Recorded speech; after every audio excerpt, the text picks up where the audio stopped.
After years within the e-com space, I've come up with 52 tips that I'll be going over within this video to help e-commerce brands scale and grow their business. Hey, it's Mustafa. If you don't know who I am, I'm on a mission to help as many e-commerce brands 10x their growth and profitability. And one of the steps for me to be able to do that is with what I'm about to share with you in this video. So let's get right into it. Now, so in this video, I'm going to be going over 52 tips for e-commerce brands.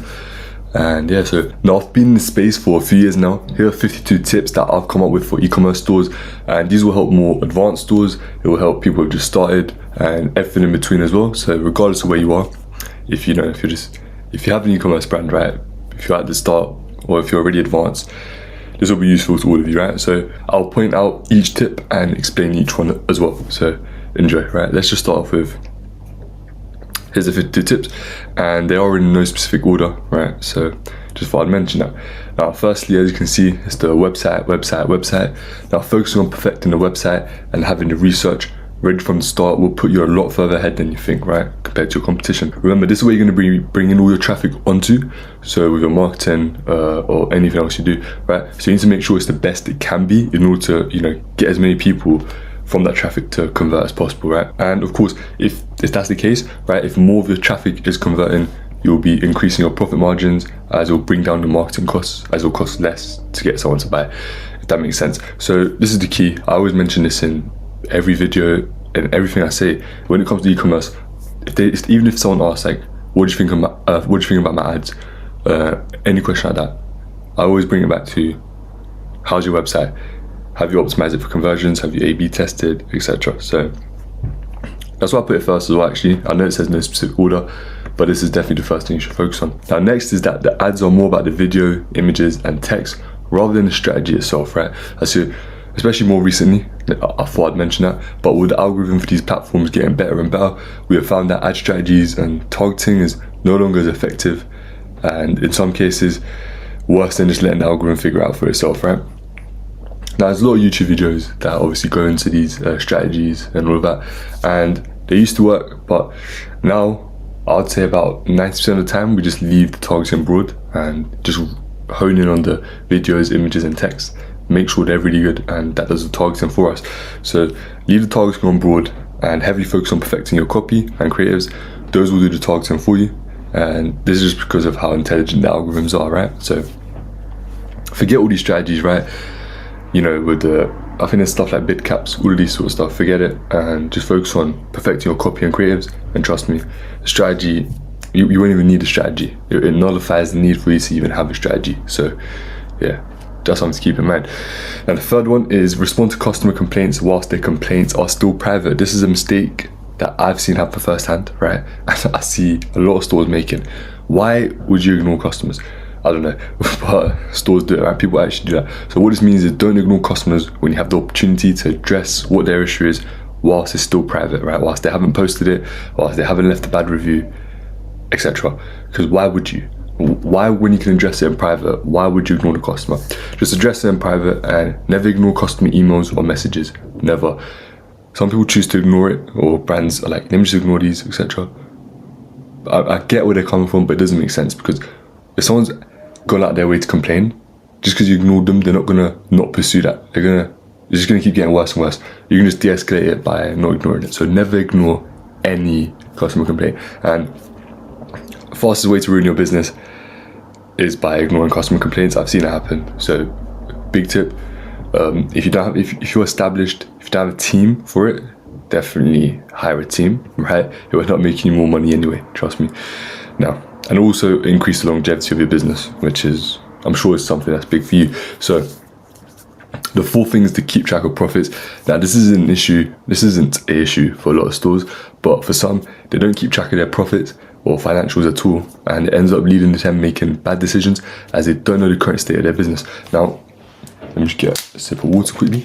Now, the reason I say this is because in order to actually make business decisions, you need to be very well aware of your business's financial status, or would you say, or current financial position. Otherwise you might be making wrong mistakes, right? So what I'd suggest is just making a simple spreadsheet or hire the appropriate people to keep your finances in check. It'll make you and save you a lot more money than it'll cost you to do so. So initially, I know you might be quite against it, etc., but I highly suggest get in the team for that. That's actually another mistake that I see a lot of brands make, and when I see it, it kind of makes me cringe in a way, and it's that they always think their competitors are better than them, right? So your competitors aren't always better than you, so don't always copy everything they do. So it could be their website, ads, or anything else really, but take it with a pinch of salt and take a look at a few of your competitors instead, not just one, and then kind of average it out and be like, okay, there's something common here, that's probably got to be working there, right? Because sometimes you'd be surprised to find out that some of your competitors, their websites and ads are completely like shit, just to put it in the best way possible, right? And they just have a huge budget to be able to make it work, so they'll basically just spend a lot of cash on ads and they'll get customers. But obviously that isn't ideal, as that means they have no profit margins, but they just have that much cash to burn basically, and you don't. Or even if you do, why would you, right? Like, you want your profit margins to be high, and that's something that I always try to do. That's actually one of my goals, which I always mention, and is to allow e-commerce brands to actually increase their profitability, as the average is around 10%. So brands that are making 6-7 figures, etc., they're barely taking home any of that, and I want to be able to change that. So more apps, the worse your website. I see a lot of brands, even when we just go to work with them. So let's just say we started working, so we go into their Shopify, right, and they just have so many apps, so many, like they're just full of apps. And now the issue with this is, right, what ends up happening is when you have too many apps, their codes end up just clashing with each other and slowing down your website, which also plays a big role when it comes to your conversion rate. So my recommendation is only have the apps that you need, and any of them that you don't use, make sure to get rid of them. Like, trust me. Now next is you can test your ads for free. Now what I mean by this is, it might be a bit confusing, but what I mean by this is if you only run ads and you don't post it organically, so you don't post it on your Instagram page, your TikTok page, Facebook page, right? You should start today. Posting organically actually allows you to test your creative for completely free, which you can also go ahead and run as ads. So let's say you post 10 videos, right? 2 of them do really well, the rest mediocre. Take those 2, put money behind it, and run them as ads. This will allow you to more cost effectively run ads and get better results, right? So cheaper cost per acquisitions, etc. in the long run. So my recommendation for you is to go ahead and post 15 to 30 videos on TikTok or Instagram a month, right? And that's minimum, and see how they do, and then pick the best performing ones and put money behind it with ads. And I say this because profit margins are a common issue, right, in the e-commerce space, as I mentioned. So doing stuff like this where you can save costs on just testing it with money behind it, where you just test for free instead, doing stuff like this and cutting costs is key, right? Just to increase your profit margins. So yeah. Next is conduct customer surveys. Now, I don't know why people don't do this. I don't know why, but what better way to improve your sales process other than getting feedback right from the customers that have just bought from you? You can see what they like, you can see why they bought, and see why they don't like, and see what was making them question buying from you, right? And then you can use this data to do more of what your customers do want or respond well to, and improve on what they don't respond well to. And you realize suddenly that you're making more money when you do this. Now you have to remember that being customer orientated in business, right, will mean that you always win. Because think about Amazon, right? Why else would they give people refunds without even asking for the item back? This happens to me multiple times, right? Sometimes something's not right with the item, might be bad quality, etc. And like, we'll give you a refund, keep the item, doesn't matter. And yeah, and that's just because they're customer orientated and they want you to come back, right? They don't want you to go elsewhere, etc. because they know how important the customer is. So that's what their whole strategy is based around the customer. But yeah. Now number 9 is don't compete on price. Now of course this is very product based and niche dependent. Your market might just work in that way where it's just competitive pricing, etc.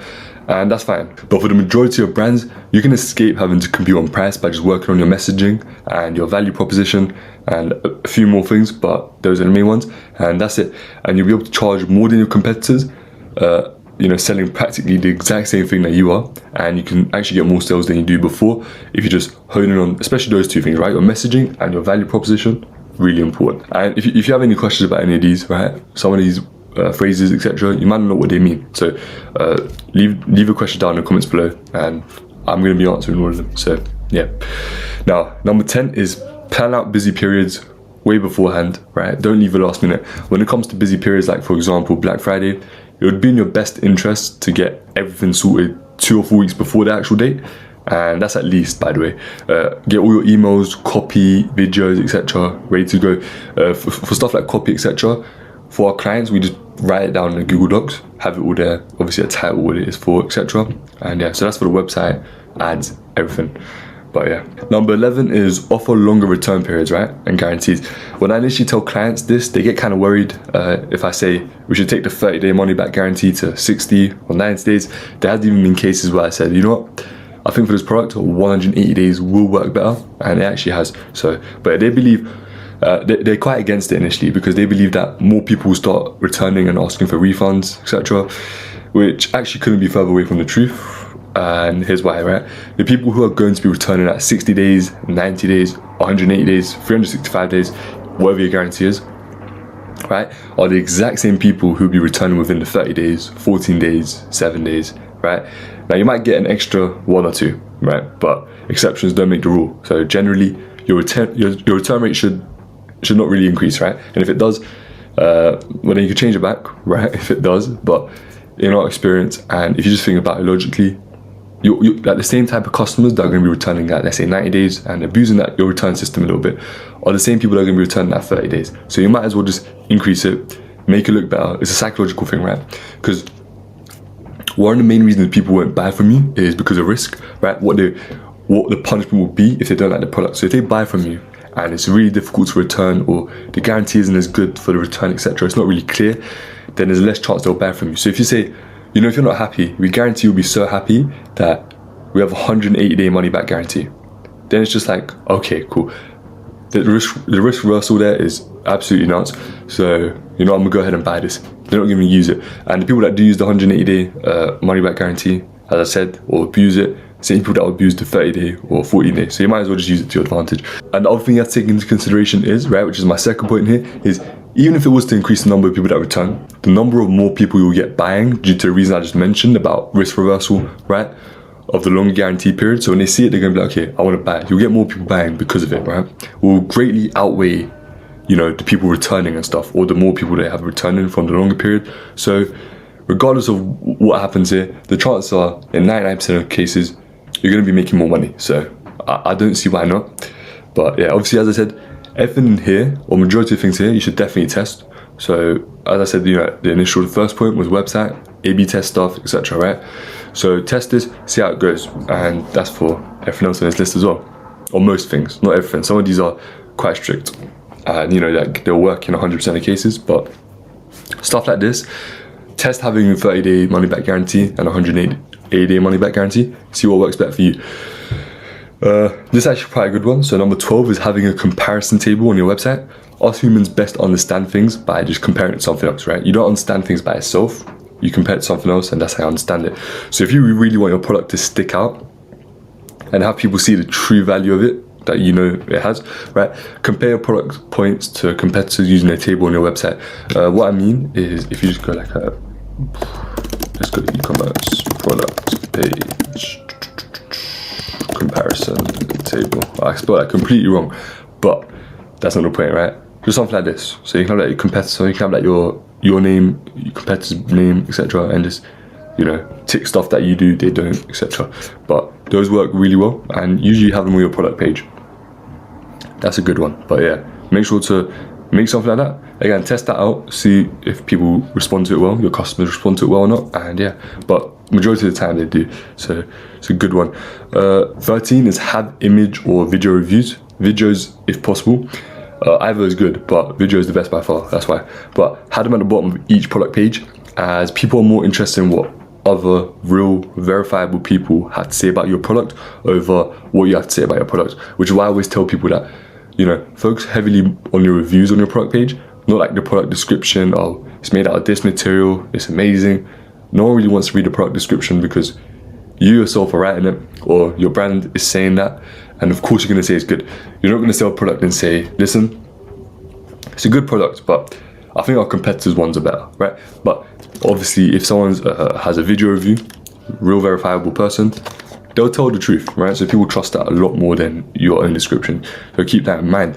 14 is listen to the comments. Now, I'm not saying go ahead and listen to every single comment that people leave on your social media, etc., as majority of them you shouldn't take on board at all. It's just people that just want to talk shit, right?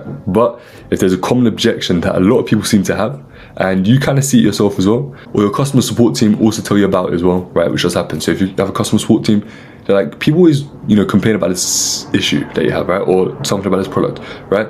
Well, you might want to try addressing that and run a split test to see if the changes that you listen to, your audience, you change something, see if it works or not. And in our case, right, taking on, the actual genuine criticism that customers actually have, taking it on board and actually changing stuff has surprised us, right? So as I said, it might surprise you as well. Now 15 is Facebook and Google ads. Now regardless of what platform we've tried, so for example, when TikTok was doing really well sometime last year, or especially mid towards the end of last year, right, they were doing really well, and then they kind of fell off a little bit. But what I mean here is, right, we found ourselves always coming back to these two ad platforms, which is Facebook and Google, regardless of if we tried Reddit, Snapchat, Twitter, we tried them all. They might work for a while, but we always found ourselves just coming back to these two main platforms. And I'm saying this to say that I'd say these are two main platforms that everyone should be focused on. So make sure to get really good at these two things, right? Or get, someone that's really good at these two things to do it for you. And, you need to know all their policies, learn what works and what doesn't on Facebook and Google. And trust me, if you just master these two or get someone that's really good at these two, it will actually, your business would be doing a lot better, right? So, and forget all the TikTok stuff is that you can obviously have a little test budget to spend on there as well, but I'd say mainly focus on Facebook and Google. Trust me, their ads are by far the best, right? And they have a lot of data, both platforms, so probably why, but yeah. 16 is use your customer list for ad targeting. Now, not everyone actually knows about this, but every ad platform allows you to add in your customer list, and then they cross-match it with their emails. So their data, they cross-match the emails, and you can actually use this to retarget those people, or even better, you can actually make lookalike audiences and target people just like your existing customers, right? Which is really powerful. So if you haven't done this, right, I'd highly suggest you do it. This has got us some crazy results, to say the least, right? Now, small icons can make a big difference, which is 17. I didn't say the numbers for these actually, just to, yeah, I probably should say the numbers for these, but something like a lock icon by the checkout button or pay button, trust badges around the add to cart button, etc., all make a big improvement to your conversion rate for how little effort it takes and how small of a thing it actually is.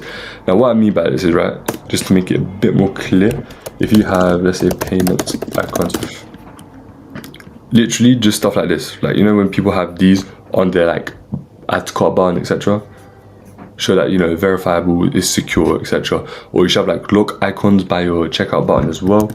Lock icon on checkout button. If I go here, literally just like this. There you go. I know it seems small. I know you might be like, how does that even help? Trust me, it does. It actually, in some cases, right, it's improved the conversion rate by so much that's why I thought I need to add it to this list, right? It's quite good, so definitely try that out. What would you want customers to tell their friends and family about your product? Now, I always ask this question to brands that we work with, and that's because whatever you answer to that question is what your messaging in your entire sales process should be aiming to achieve, right? Thinking of it in this way, right, when it comes to your messaging, marketing, etc., it will just lead to a lot more successful, copy, marketing, campaigns, etc. Offer subscriptions. Now, this is one of, if not the best way to improve your customer's lifetime value, and it greatly increases margins, right? And it's by offering people a slightly, or it does say slight, I was about to change that, but by offering people a slight discount if they opt for the subscription model over the product itself, right? So this, of course, is only going to be applied to, repeat purchase products. So let's just say something like supplements, as it says here. Let's say it has 30 tablets or whatever the supplement is, right? And they have to take one a day. Then obviously that would be once a month, right? So once every 30 days. So you offer a subscription that's you can get this renewed every 30 days and it's 10% cheaper if you do it this way. And yeah, you have a lot of people opt for that. And trust me, it leads to, how can I even explain this? Especially when it comes to scaling, right? You don't have to get new customers. Let's say you're trying to increase your month-on-month revenue or profits as well, whatever, right? You don't have to start from zero because you have people on subscription and they're obviously going to pay the next month, right? So let's just say, this is just a quick example. Let's say you made 100 grand, right? Or 100K this month. Let's say you want to make 150K next month. If you don't have a subscription, you have to start from zero and make that 150K. If you have a subscription, some of those people that, last month's 100K, right? Some of those people are going to be opting in for the subscription. And let's just say 50%, let's just make it conservative, etc. Let's say 50% of those people actually stayed on for the next month, then you're already starting at 50k the next month. So you just need to, if you make 100k again, then you made 150k and you scaled by 50k. So it makes it much easier to scale, which is why if it's a repeat purchase product, we always, and I mean always, do this. We offer subscriptions, right? Because a lot of them don't, which surprises me a lot. But if you have a repeat purchase product and you're not offering subscriptions, I don't know what to tell you, other than go ahead and offer subscriptions right now. Trust me. Now, 20 is use post-purchase upsells. In my opinion, right, there's obviously a lot of places you can upsell, but the reason I only included this within this list, I'm pretty sure, is because in my opinion, right, this is the best time to upsell, because especially if it's done the right way. Let me add that in, especially if it's done the right way, and I'll tell you how to do that in a sec. But because someone who just bought from you is, you know, fresh within a buying mind frame, so presenting them with a discount, right, a discount upsell with a timer makes it highly likely that they will buy from you, right, or buy the upsell, sorry. Now, the reason I said especially if done the right way is because you need to do it in a way, you need to frame it in a way that it's like, okay, cool, you have 5 minutes or 10 minutes, offer comes up, right, after you press buy, offer comes up, 10 minutes, right, you have 10 minutes to make a decision about this offer. If you click off of it, the offer's gone, you're never getting it again. If you stay on it for too long and you can't make up your mind, you have a 10-minute timer right there telling you that, you know, you're running out of time. So basically what that means is the customer, right after buying from you already, obviously they trust you enough to buy from you, they just bought from you, they're still in the buying mind frame. They're like, okay, I'm getting this one-time discount and I have 5 or 10 minutes to decide, you know what, let me just do it and they'll buy it from me. That's the whole point behind it. You know, it's actually worked against me and I knew exactly what was going on and it still worked against me. So believe me when I say, and that's only because obviously I'm in the space, so I know how the stuff goes, and it still works. So imagine, you know, someone that doesn't really suspect it, etc. So, you know, a normal customer, average customer daily, they're going to see that they don't even suspect it. Trust me, it works. It's worked on me. It's probably actually worked on you as well. If you maybe think back to a time that maybe a company done that to you, right? But trust me, it does work from my experience as well. Now, 21 is, I don't know why some of these are highlighted, some of them aren't, but 21 is don't overdo it with discounts, right? I see a lot of companies overdo it with discounts. They send out emails every day. Their ads, all of them are discounts. Organic stuff, so things that they post on social media, all about discounts. Now, the more often you give discounts, the less valuable your brand becomes. So make sure to save them for only special periods, right? Like Black Friday, where a lot of people are already giving discounts, companies, etc., where it's not going to lower your value. It's just everyone gives discounts during that period, right? Are probably going to be, you know, some of the only times that you should be giving discounts. Maybe sometimes in periods like the third and fourth quarter where people have a bit more money to spend, once or twice you might send out like a payday email, right, just to get last minute sales here and there, and yeah, because people have money to spend. But other than that, my suggestion is don't overdo it with discounts. Just cheapens your brand. 22 is the right way to use scarcity, right? A lot of stores try to use scarcity by saying the sales are going to run out within a couple of hours or days, etc. And people see right through this because, trust me, I've seen it happen as well. There's a timer saying the sale's going to end in tomorrow, right? Tomorrow, a couple hours left. You go there to start tomorrow, still a sale, right? So you're like, okay, they just lied to me. And it's just never a good idea to be dishonest with your customers. So now I actually didn't finish this off, so let me just quickly do that. Right, so before I cut it off to finish it off, it's quite simply, instead have a timer for when the cut-off time is to get fast shipping. So let's say you have next day shipping. Now for every company, apart from Amazon, because they have their own like delivery stuff, right? Delivery system, delivery company in a way. But now what you want to do is, let's say your cut-off period, so let's say you have next day shipping, right? Your cut-off period is, let's say 5 p.m. to be able to take it to a post office or, you know, get it delivered, etc. After 5, you have to do it tomorrow. So they can't get next day shipping. They have to wait till the next day. What you can do is you can actually, the good thing about this is, the reason I love it is because it's honest, people know it's true, right? And it's not gimmicky, nothing like that. It doesn't ruin your brand reputation like this one here. This completely ruins your brand reputation. I actually found myself not buying from a brand, right, or brands in the past because of this tactic. It's just slimy, dishonest, and don't really want to buy from a company like that.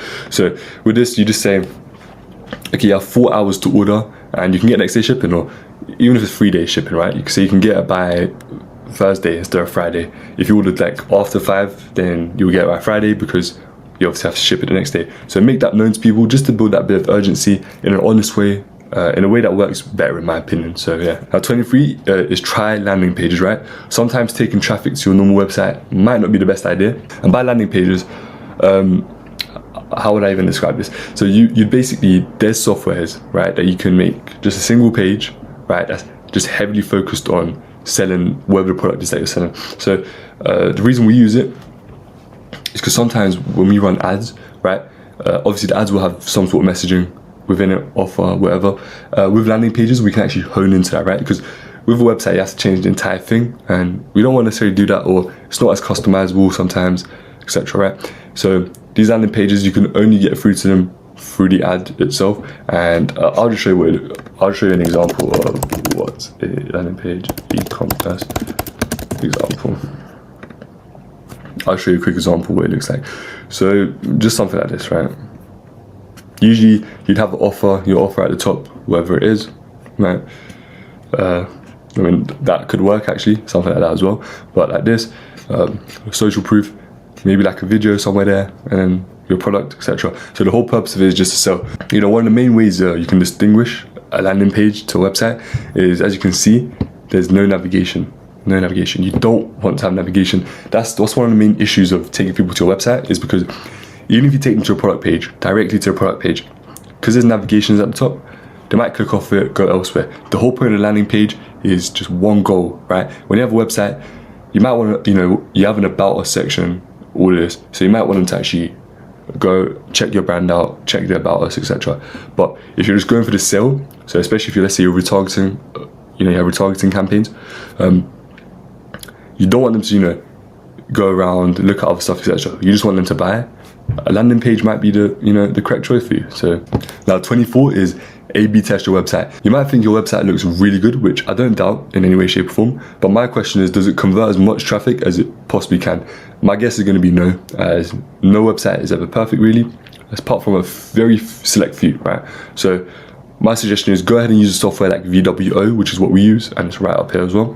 So the split test changes over time in order to improve your conversion rate. It's pretty straightforward, to be honest. Before you do this though, I would like to also mention that you should have like a document of research that you've done about your own website, about how your customers behave, and about competitors, and put it all into a document. We usually have like a 50, 60, 70 page document on a client. So let's say we sign on a client, we spend about 1 to 2 weeks making a 50 to 60 to 70 page document about all the research that we have, and based on that, then we come up with tests. That's why they're really effective. With the strategy that we use, now the industry average is every 7 split tests that's done, 1 of them is successful. With the strategy that we use, every 3 split tests that's done, 1 of the strategies is useful, which is like more than half, better than the industry standard. So, and that's because we do that, right? We have a very intrusive research phase, right, which lasts about a week or 2. And based on that, that's how we make our tests. We don't just guess it, we don't just base off our feelings, etc.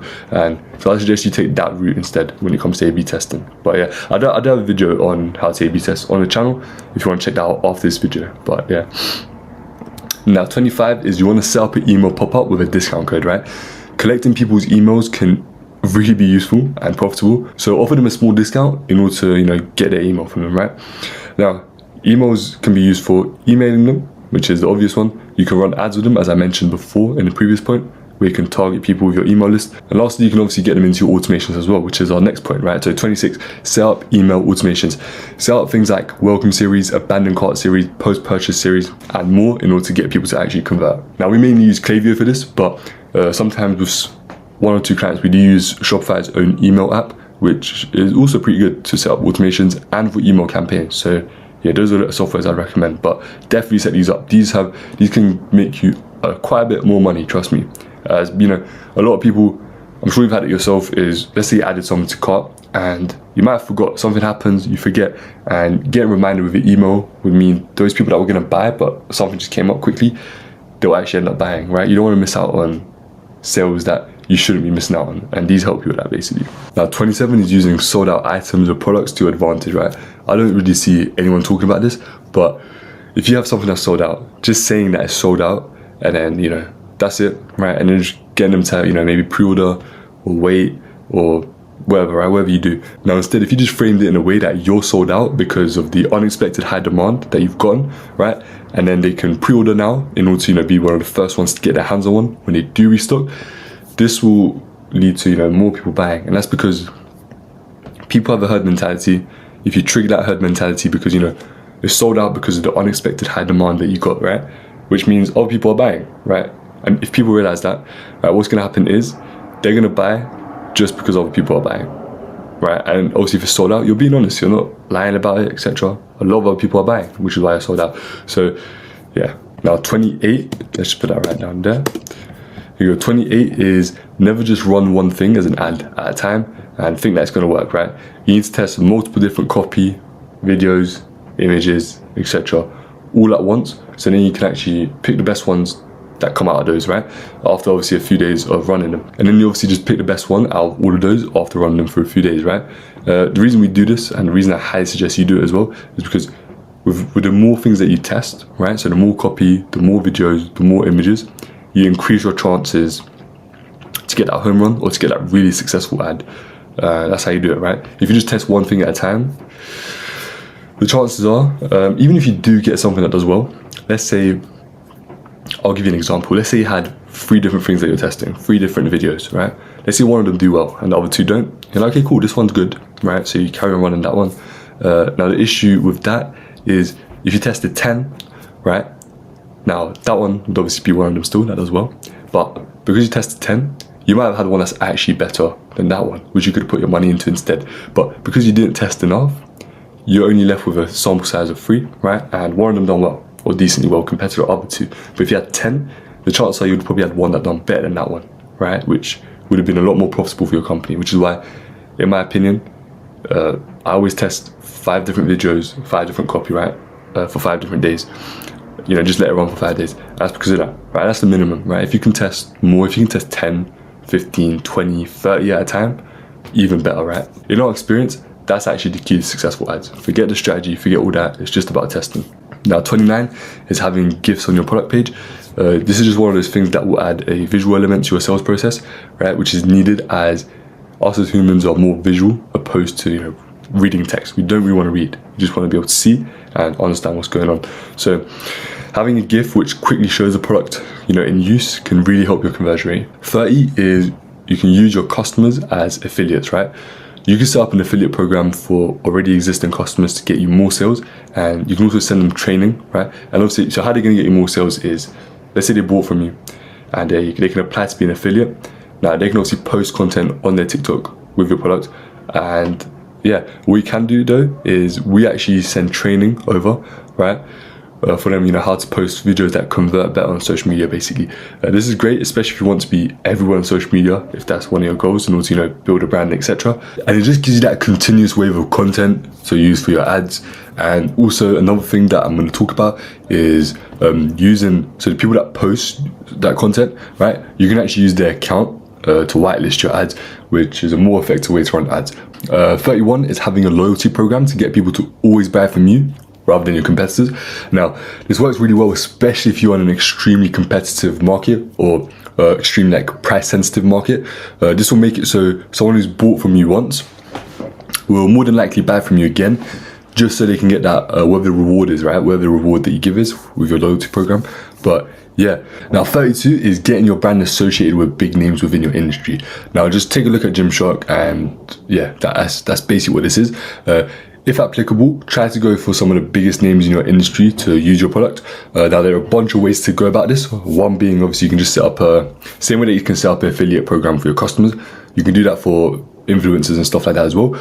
But you can also build a more organic relationship, which is even better. And that's because if you just have a relationship that's solely on money, monetary gains, then they'll more than likely be using other people's product as well, right? Because monetary, they don't really care about you, right? So if you're able to build a more organic relationship, right, and have them only use your product, etc., that'll be better. As the more products they use, it reduces the effectiveness that this actually has, right? So if you're associated with this person and every other week he's showing off a different product, then the authority isn't there. So it's not really going to work, right? I think Gymshark, if someone's wearing Gymshark, then that's probably the only piece of clothing they're wearing, right? That has a big brand on it, name on it. They might wear Nike and stuff, but that doesn't really count, if that makes sense. Nike is like an already established brand, and it's like a staple within it, so they have shoes, etc.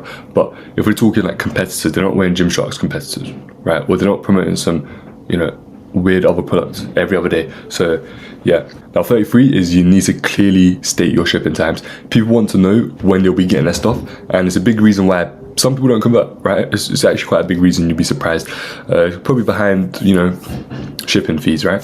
But because they aren't clearly told how long it will take for it to arrive, they don't really want to buy, right? So especially if you have like a brag-worthy shipping time, make sure you put it on the product page, the cart page, the checkout page, so people can't miss it, right? They 100% will know that your shipping times is next day or in 3 days, etc., right? Trust me, doing this will skyrocket your conversion rate. If you tell people when they'll get their stuff back, it will skyrocket your conversion rate. Think about, again, Amazon, right? Look at what they do, and you can see that it does work, right? 34 is your call to action should all be the same color on your website, right? Throughout the entire sales process, your call to action buttons, right, should be the same color. So that's the shop now button, add to cart button, checkout button, etc., pay now button, right? And this is in order for, you know, people to subconsciously know straight away what the next step is, right, without even having to read anything. Because as I said earlier, we're visual, right? So if you can make it easier for them, right, by just color coordinating it basically to, okay, the next step is you just have to press the red button, for example, then they know what to press, right? Let's go to the next step. So you're just making it easier for them to buy from you, basically. The gist of it, right? 35 is your call to action button should stick out from the rest of your website. It just doesn't necessarily mean you have to have some crazy different color. Like I mentioned red earlier, you don't need to make your call to action button red, but you need to make sure it sticks out because of something, right? Maybe it's the shape, maybe it's the font of the text, maybe it's the color, just something about it has to stick out from the rest of your website. This is because if it does blend in with the rest of your website, like everything else, then it will do nothing but stop people from converting because of how confusing it will be, just to go from, you know, this step to the next step. And the last thing you want to do is confuse people who are trying to buy from you. They're literally trying to give you their money and you're just making it confusing for them. That's the last thing you want to do, right? 36 is special discounts you have should always be higher than your baseline one. So let's just say if you have an email sign up, 10% discount, right? So when the pop-up comes up, if they sign up, they get 10% off. And let's just say it's now Black Friday, right? Or another special day. And you offer people that same 10%, it's just not going to work as well, right? Let me just move this quickly down here. There you go, just like that. And yeah, it's just not going to work as well as you want it to, right? And it's just because it's not going to entice people compared to if you were to put something like 15% off or more, right? And the trick is, what most brands do, I've seen it, we've done it as well. If you have to increase your discount, right, to make it a large discount, to make it more appealing, etc. So on Black Friday, some people do like 50%, all of that, right? What you have to do is just slightly increase the original price of your current products and then give it a slightly higher discount, which is obviously just a psychological thing, but that's what you should do, right? If you can't really afford, let's say your margins can't afford to give too much of a discount, just slightly increase your actual price and give that a higher discount, if that makes sense. So let me just give you an example. If let's say your product is $10 and your normal discount is 10%, so that'll be $9, so that'll be $1 off, right? Let's say you want to give 25% off, right? You will increase your original product's price to, let's say, 12 or 12 and a half, and you'll be able to give like a higher discount basically. And at least that's what it would look like to a customer, right? Now 37 is use the decoy effect. Now this is where you should price your small and medium option close to a largest option in order to make the largest option seem the best value for money and have more people just go for the largest option. This is a great way to increase your average order value, and one really big company that does this is McDonald's. Think about their drinks, let's say, for example, or their chips, or their fries, whatever you call it. And think about cinemas as well. They do this with their drinks as well, where the small and medium option is so expensive, they're like, I might as well get the large option, right? So that's the whole point. And the small and medium option is just there to get you to buy the largest option. 38 is have bundles. Another way to increase your average order value is by having bundles, right, that people can visually compare with the individual products that they were to buy. If they were to buy individually, how much it would cost, to buy in the bundle, right? What I mean by this is the bundle won't work well if people can't actually have visual comparison of how much it would cost if they were to buy individually and how much it would cost to buy in a bundle, right? So you need to find a way to have people see that them buying, you know, item 1, right, will cost them $10, let's say, and then buying item 2 will cost them $20, but if they buy the bundle, it will cost them $25, so they save $5, and you have to put these side by side so they can see. So let's just say, you know, the ad takes them to a collection page, and then you can have product 1, which is, you know, $10, product 2, which is $20, and product 3, which will be the bundle, and that will be $25. So like, okay, I can get this individually, that individually, or they might just want one, but they're like, but I can get like $5 off, so I might as well get a bundle. So you're just gonna get a lot more people spending more in your store. So it's a great way to do that. Now 39 is navigation optimization. Brands heavily overlook this. If you have a store which has hundreds of products, especially, your navigation, right, can be key to unlock a way higher conversion rate. Take a look at brands like Nike, Adidas, and see what they've done, right? They've done it really well. Again, I need to move this down. But yeah, there's also a website, right, that you can go to. This is my little secret for when it comes to user experience. And if you have anything about user experience, so design, etc., you come here, search it. Let's go navigation. There we go. And you can see it has research and stuff about how big brands do this. So when it comes to CRO, here's one of my big secrets. The website is called Baymard, right? As you can see right there, baymard.com, search. And yeah, Baymard Institute. So thought I should drop a little bit of source in this video, but yeah, make sure to go use that if you are optimizing your website and trying to optimize the user experience as well, which is a big part of optimizing your website, right, for CRO and stuff. 40 is understanding cognitive load. That's in a darker green for some reason, pretty sure. It is. Alright, so us humans have this thing called cognitive load, which is basically the amount of information our working memory can process at any given time, right? The reason you need to keep this in mind is because it plays a huge part in how you need to make your website. So even things down to how many characters are in your pricing can have a huge effect on your conversion rate due to cognitive load, right? Now, this is only one example. You can look more into cognitive load, of course, but one example is, right, if your pricing looks something like this, so the $, the 20, the dot, the 00, which is unnecessary, but if you want to have 19.99, obviously you need the dot, and then USD after. I see a lot of brands just keep this. This is the default setting on Shopify and many other platforms as well. And what's happening here is this is filling up people's cognitive load, and it's making it like a lot. Firstly, it makes it look a lot more expensive. Secondly, it's just too much going on at once, and like this is useless as well, so there's no point of having this. Like, if it was information about the product that's filling up their cognitive load and it's a bit too much, then it makes sense, you're giving information, but this is just useless, right? If you just had $20, that would have been enough, right? So yeah, then make sure, so that's why you need to make sure you change it to something like $20, right? And this is why it's not as easy as just pricing your stuff at $19.99, right? That might not actually be the best. So what I'd suggest, you split test between $20, or obviously depending on what your pricing is, right? So the normal, so no dot, nothing like that, no 99 pricing, so $20. Let's see, and then see if it works better than $19.99 or whatever your pricing is. So if you're selling something for $24.99 right now, split test that with just selling it for $25, right? Or split test it with selling it for $24, right? A solid number, see what works better. And please, for the love of God, don't have this, or sometimes it's whatever your currency, GBP, USD, just get rid of that, right? You have to go into your Shopify settings. It's in like the main part. You can get rid of the currency thing after it. But 41 is use bullet points instead of having large chunks of text for your product description, right? Which no one will read anyway. It's just, again, it's just taking up their cognitive load, as I mentioned earlier. But opt for spaced out, straight to the point bullet points. That's it. Trust me, they work a lot better, right? 42 is perfect your offer or your offers. This is really good, especially if you're using landing pages, as I mentioned earlier, but make sure you have an offer that entices people to buy. So you have it as your headline at the top of your landing page. Remember that having a good offer can even make up for having a mediocre product in a mediocre market and with mediocre marketing, but it doesn't really work the other way around. So yeah, make sure the offer, very key. Let's move this back up here. There you go. All right, 43 is having high quality product images. Having high quality product images are a lot more important than a lot of people realize, especially if you have if it's just a impulse purchase product that's cheap, might not be as important, right? But still opt for high quality images all the time. But yeah, if you have bad quality images, people just won't buy from you. It's the simplest way I could put it for you, right? Especially if you're trying to sell something that's more high ticket or luxury. If you have bad quality images, they're just going to associate with that. And to be honest, regardless of what you're selling, you should always try to be, seen as the more luxury brand within your market, etc. So yeah, bad quality images, just a no-go. Doesn't matter what you're selling, to be honest. A bonus is that your product images should also show real use case scenarios or the product being used. So if it's like a shirt, have someone actually wearing the shirt. If it's, I'm trying to think of one right now.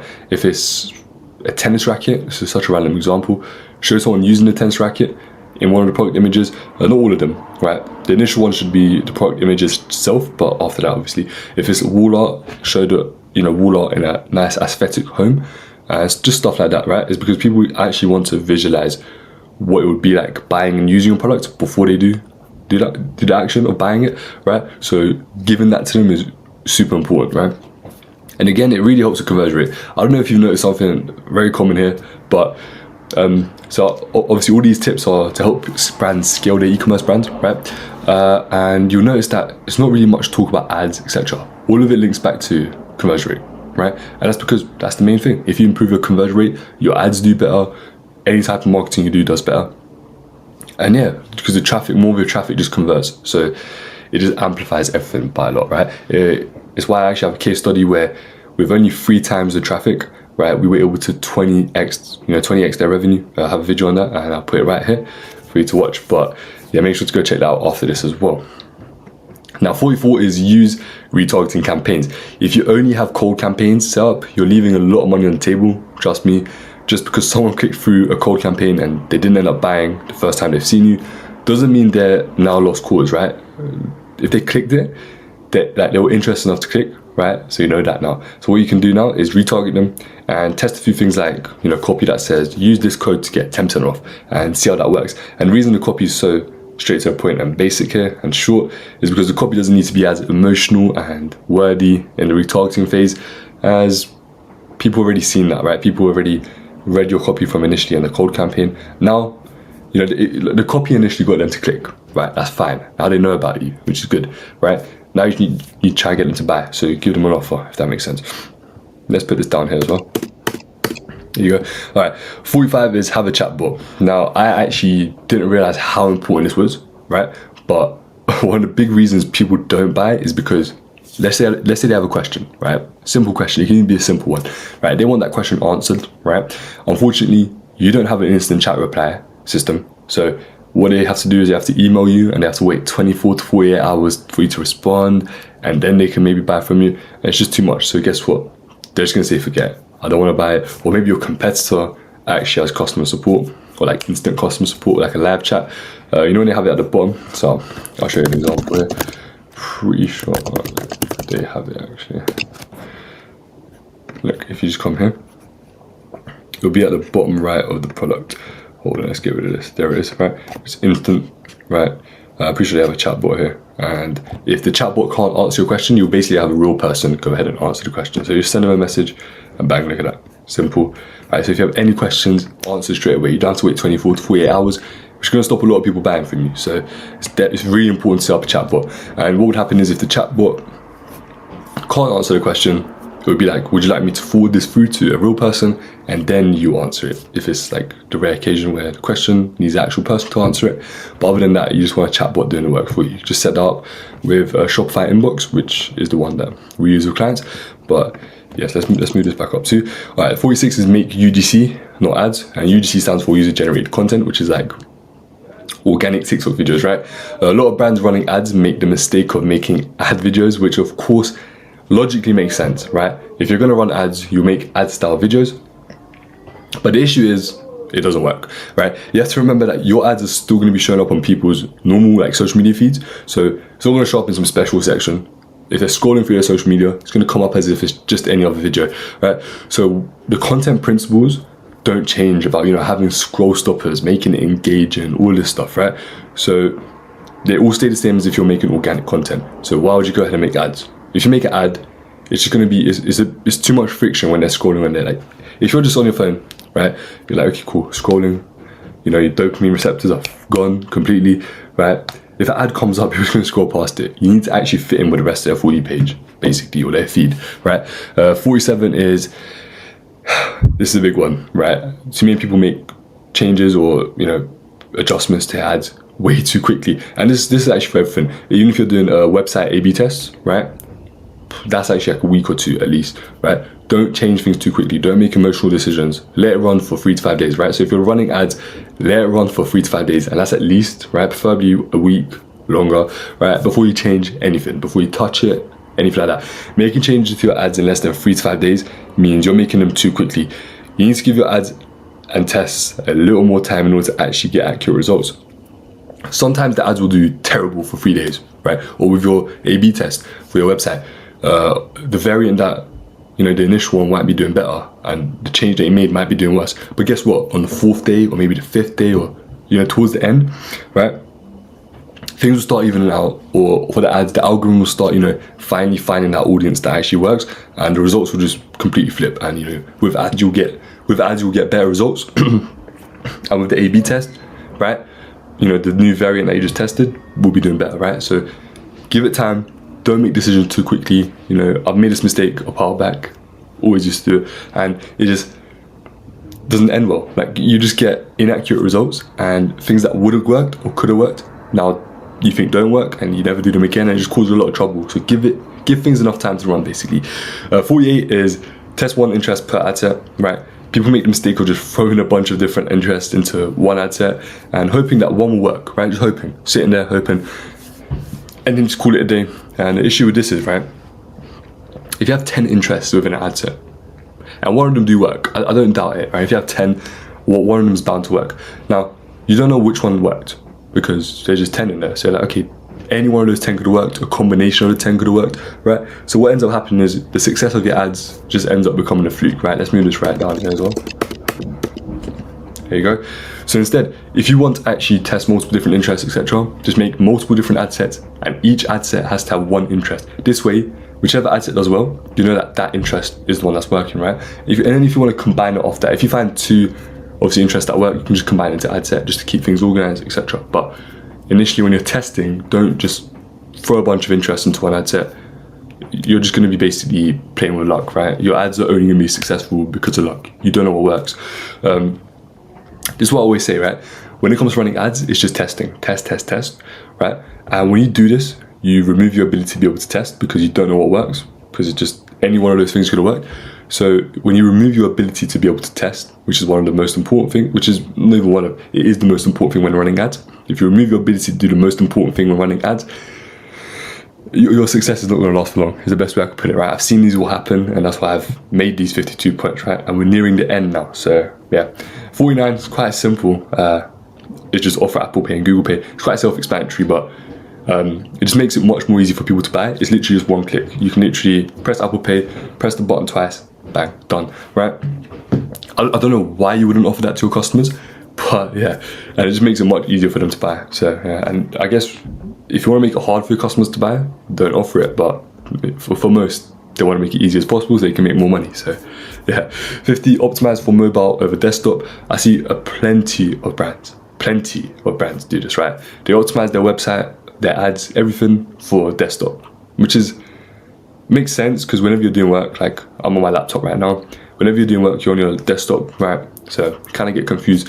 But what you should be doing, right, is focus on a mobile. So the complete opposite, right? If you check with Google or Shopify analytics, any analytics that you have, right, it might be on ecommerce or whatever, right?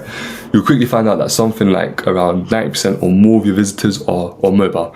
So why would you be optimizing for desktop, which is sub 10% of your visitors? The majority of the case, actually, like maybe even 99% mobile. So why would you optimize for the 1%? Doesn't make sense. Optimize for mobile. I can just show you here, actually.